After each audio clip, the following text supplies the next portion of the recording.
देश के प्रधानमंत्री नरेंद्र मोदी साउथ अफ्रीका पहुंचे। ये उनका 3 दिवसीय दौरा था। इन 3 दिनों में 3 बार पीएम मोदी का अपमान हुआ, लेकिन देश की मीडिया ने ये नहीं दिखाया। अगर कुछ दिखाया गया तो वो था पीएम मोदी का भौकाल, लेकिन असल में जो हुआ वो बिल्कुल इसके उलट था। 3 दिवसीय दौरे में 3 बार मोदी की बेइज्जती हुई। इतना ही नहीं, एक खबर ये भी थी कि ब्रिक्स सम्मेलन में गांधी के बारे में जब बोला जा रहा था तो पीएम मोदी का गला सूख गया।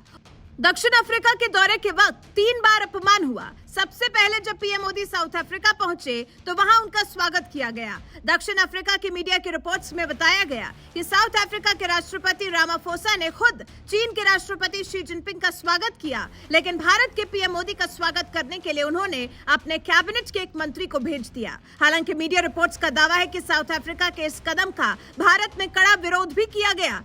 इसके बाद दक्षिण अफ्रीका के उपराष्ट्रपति पाउल मार्शेटेले के वाटरक्लूफ एयरफोर्स बेस पर मोदी का स्वागत किया गया, जहां उन्हें गार्ड ऑफ ऑनर दिया गया। दूसरा विवाद खड़ा हुआ ब्रिक्स बिजनेस सम्मेलन में, जहां चीन के राष्ट्रपति शी जिनपिंग नहीं पहुंचे बल्कि अपने कॉमर्स मिनिस्टर को भेज दिया। इसके बाद चर्चाएं होने लगी कि क्या चीन अप्रत्याशित रूप से भारत का बहिष्कार कर रहा है। इसके बाद तीसरा विवाद खड़ा हुआ जब पीएम मोदी और राष्ट्रपति रामाफोसा की द्विपक्षीय बैठक हुई, जहां अपने भाषण में कम से कम 1 मिनट 20 सेकेंड तक उन्होंने गांधी का जिक्र किया और उनकी जमकर तारीफ भी की। और इस दौरान पीएम मोदी पानी पीते नजर आए। वैसे अपने भाषण में मोदी ने भी गांधी का जिक्र किया, जिस पर रामाफोसा ने उनका धन्यवाद किया। रामाफोसा ने कहा कि गांधी ऐसे व्यक्ति थे जो प्रतिरोध के प्रति दृढ़ थे। गांधी ने हमें निष्क्रिय प्रतिरोध सिखाया, जिसमें वो माहिर थे, और हम रंगभेद व्यवस्था के खिलाफ बहिष्कार के विभिन्न तरीकों की ओर बढ़े। इसने हमारे लोगों को रंगभेद के खिलाफ एकजुट किया और इसे पराजित किया। इसलिए महात्मा गांधी ने दक्षिण अफ्रीका के इतिहास में बहुत महत्वपूर्ण भूमिका निभाई है। वैसे तो ये कोई पहली बार नहीं है जब अंतर्राष्ट्रीय मंच पर महात्मा गांधी की तारीफ की गई हो। इससे पहले भी कई बार पीएम मोदी के साथ गांधी की तारीफ हुई है। जाते जाते आपको पीएम मोदी के साउथ अफ्रीका में भाषण के साथ छोड़े जाते हैं। एक्सेलेंसी, हमारे करीबी सहयोग को और व्यापक बनाने के लिए मैं कुछ सुझाव आपके सामने रखना चाहूंगा। पहला है स्पेस के क्षेत्र में सहयोग। हम ब्रिक्स सैटेलाइट कॉन्स्टेलेशन पर पहले से काम कर रहे हैं। एक कदम आगे बढ़ाते हुए हम ब्रिक्स स्पेस एक्सप्लोरेशन कंसोरियम बनाने पर विचार कर सकते हैं। इसके अंतर्गत हम स्पेस रिसर्च, वेदर मॉनिटरिंग जैसे क्षेत्रों में ग्लोबल गुड के लिए काम कर सकते हैं। मेरा दूसरा सुझाव है शिक्षा, स्किल डेवलपमेंट और टेक्नोलॉजी में सहयोग। ब्रिक्स को एक फ्यूचर रेडी ऑर्गेनाइजेशन बनाने के लिए हमें अपनी सोसाइटीज को फ्यूचर रेडी बनाना होगा। इसमें टेक्नोलॉजी की अहम भूमिका रहेगी। भारत में हमने दूर सुदूर तथा ग्रामीण क्षेत्रों के बच्चों और उनके तक शिक्षा पहुंचाने के लिए दीक्षा यानी digital infrastructure for knowledge sharing platform बनाया है।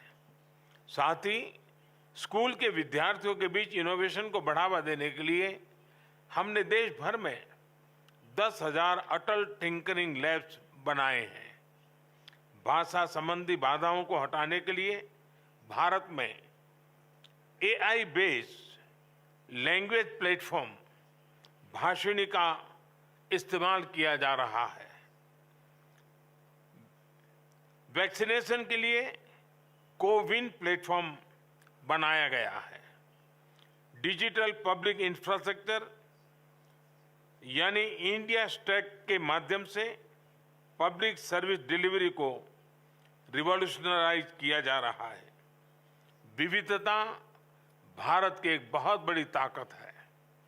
भारत में किसी समस्या का हल इस विविधता की कसौटी से निकलकर आता है।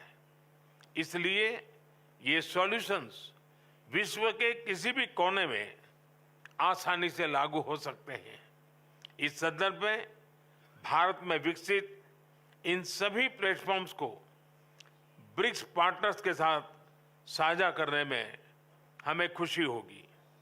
मेरा दूसरा सुझाव है कि एक दूसरे की ताकतों की पहचान करने के लिए हम मिलकर स्किल मैपिंग पर कर सकते हैं। इसके माध्यम से हम विकास यात्रा में एक दूसरे के पूरक बन सकते हैं। मेरा चौथा सुझाव है बिग कैट्स के संबंध में।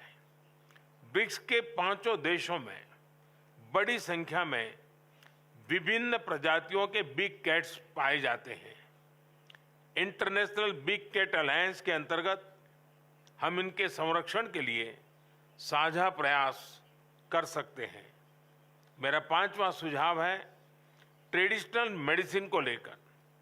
हम सभी देशों में ट्रेडिशनल मेडिसिन का इकोसिस्टम है। क्या हम मिलकर ट्रेडिशनल मेडिसिन की रिपोजिटरी बना सकते हैं?